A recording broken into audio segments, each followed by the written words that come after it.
Порастот на нето плата е забележан во сите сектори, при што највисок е растот во образование, здравствена и социјална заштита и транспорт и складирање. Просечната стапка на инфлација во периодот јануари-октомври 2025 година изнесува 4,1%, при раст на цените на храна од 4,4%. Во 2026 се очекува економијата да забрза со реален раст на БДП од 3,8%, предводен од домашната побарувачка.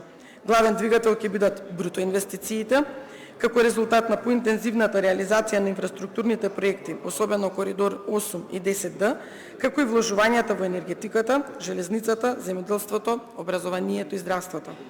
Дополнителен двигател на бруто инвестициите ќе биде и поддршката на општините за реализација на капитални инвестиции со цел порамномерен регионален развој и унапредување на животот на граѓаните.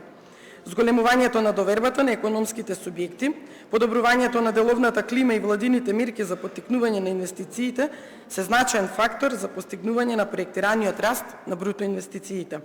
Значителен придонес врз растот на инвестициите ќе има инвестициската активност на домашните предпријатија, имајќи ја предвид искористеноста и интересот за поволната кредитна линија обезбедена од владата за инвестиции во нови производни капацитети и зголемување на нивната извозна конкурентност, како и реализација на најавените странски директни инвестиции во земјата преку изградба на нови и проширување на постојните капацитети во технолошко-индустриските зони.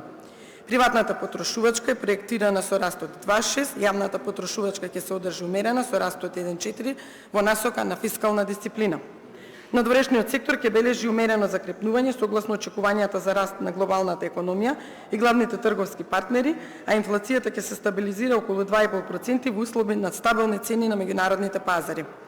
Позитивните трендови ќе се одразат и на пазарот на труд, се очекува раст на вработеноста и зголемување на просечната нето плата од 6,5%. Ова ќе биде како резултат на отварање на нови производни капацитети, проширување на постојните, како и на активните мерки и програми за вработување што владата ги спроведува.